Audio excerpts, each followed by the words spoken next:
Good morning, good morning, good morning, good morning, good morning. Today is September 15th. Looking at our first stock of the day, we're going to talk about Meta over here. Meta basically was trading at 330, came down to basically 275.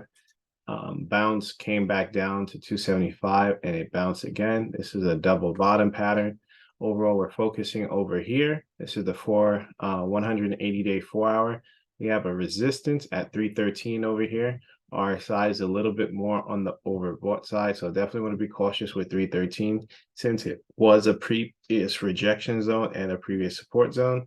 We need to basically break this level before we could start going up towards 319 to the downside, right? Let's drop down towards the 20-day 1 hour. RSI is extremely overbought over here as well. I don't know if Meta has news. They're actually breaking pre-market highs. I don't see any news on Meta over here, but overall, RSI is extremely overbought. And you guys know what that means for me. I am looking for a short position, on the break of 311. Watch for the break of 311, and then we can start basically going down towards 309 and possibly lower. RSI is extremely overbought.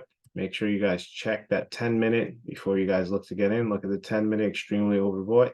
It's 7 o'clock Eastern right now. Hopefully, she's still overbought around 9:30 when the bell rings.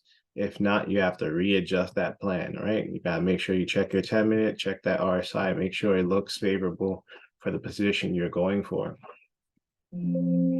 Next stock we're going to talk about is Tesla. Tesla, almost the same situation, right? Extremely overbought.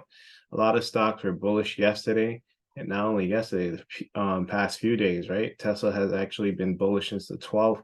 You can see she got on top of the 20-day EMA, and she started to basically push up and hold above it. And she's actually running towards 280 this morning. So let's see what happens. RSI is extremely overbought on Tesla, not only on the 20-day, but this is the 180-day 4 hour. You guys can see that she's overbought here as well. So definitely want to be cautious. If she does start to hold above 278, she could start possibly pushing up towards those 280s, maybe even 285 up here. She's a little bit more on the overbought on the RSI. Might wait for a possible pullback or a reset of the charts, meaning waiting for the RSIs to reset, right? So looking for a short position on Tesla as well. Probably going to be on the break of the 20-day EMA. You can see it's been holding above it as a bullish trend, and I'm looking for it to break below it and hold below it like this for a bearish trend. So I'm not going to get bearish on Tesla until that happens, because just because the stock is overbought does not mean it can't continue to run overbought, right? So always got to wait for confirmation, and confirmation is going to be the break of the EMA at 276. Watch for a break of 276, then we can start going 274, which is the 180-day EMA. And if we break that, we could possibly start going down towards 270, maybe lower. The RSI has a lot more room to the downside than upside if you're looking at the RSI. So hopefully she still looks like this pre-market around like 10:30. Jumping over towards the 10-minute, look at the 10-minute, extremely overbought, right? We're actually pushing up over here too as well. Does Tesla have news? I don't see any news for Tesla either.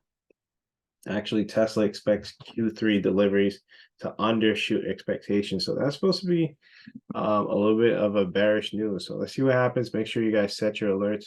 I'm setting my alerts. Make sure you right click, scroll down to create alert. You guys go to at or above or at or below. And then I'm going to click below because I want to know when Tesla is dropping, right? I don't want to keep on watching it if it keeps on going up like this, just because it's going up overbought. So let's see what happens. Let's jump into our third stock of the day, and the last one is going to be SPY. SPY actually had a bullish day yesterday. If you guys drop down towards at least the 10-minute, you'll see it a little bit cleaner. You guys can see that SPY basically yesterday was the 14th. Around 9:30, she basically had a little bit of a sell-off. I caught some of this sell-off this yesterday, and then after that I sold. She was finding some type of support over here, and now she basically started to hold above the 10-minute EMA, and then she ended up rallying into the closer over here around like 3-4 o'clock, and you can see that she's starting to actually sell off from those 451 levels after hours, so and pre-market. So let's see what happens.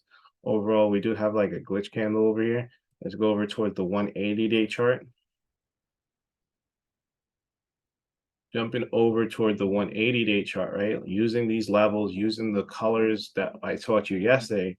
This is the 180-day EMA, 20-day EMA. So right now we're below the 20-day EMA, and the 20-day EMA is acting as resistance. So let's drop down towards the 20-day, right? Looking at the 20-day, you guys can see we have hit that 451, broke below it, and now we're struggling to break above that 20-day EMA.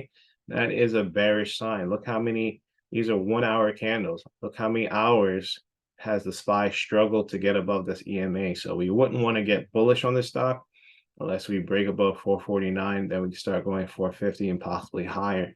To the downside, we have strong support at 449, which so happens to be the 180-day EMA. That's why these EMA lines are very important, right? When we're above them, we're bullish. When we're below them, we're bearish, right? So wait for the break of 449. Set your alert. If we break 449 on SPY, we could possibly start trending lower, right? We could start basically going from 449 down towards 448, maybe even retesting this 447 level. Let's see what happens. And to the upside, we could break that 449, go to 450, maybe in 451 again. Jumping over towards the 180-day, we are still above the 180-day EMA line, so this could act as a support. You never know. So right now we have the 20-day cross down, 180-day is crossed up. So we definitely have to see who wins the war. Are the bears or the bulls going to win the war? Right now, if you jump over toward the 10-minute, we're kind of floating above the 10-minute SMA. SMAs can act as support or resistance. So let's see what happens. If we break below that SMA, we could start basically coming down lower. So you guys got to check this chart again around 9:30 when the market opens. So that's going to be it. Hopefully you guys enjoyed this video. Hopefully you guys learned something, and I'll see you guys in the next one. Make sure you guys like and subscribe, and stay tuned for Saturday's video because we're going over a lot on how I use my indicators. Peace.